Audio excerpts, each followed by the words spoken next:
మేము రోజు ఎంతో మంది షార్ట్ ఫిల్మ్స్ చూసి పేషెంట్స్ గా మారిన వాళ్ళని చూస్తూ ఉంటాం. వీళ్ళందరూ కూడా షార్ట్ ఫిల్మ్స్ చూసి జబ్బుపడ్డవారే.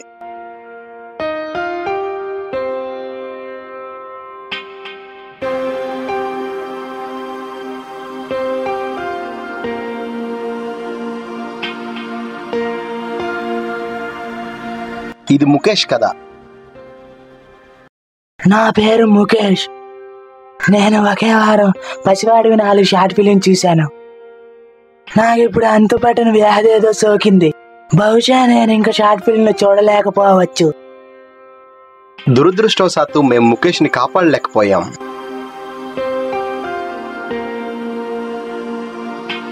అతని వయసు 20 సంవత్సరాలే. షార్ట్ ఫిలిమ్స్, ముఖ్యంగా పసివాడి షార్ట్ ఫిలిమ్స్ ప్రాణాంతకం. మానుకోండి నేడే.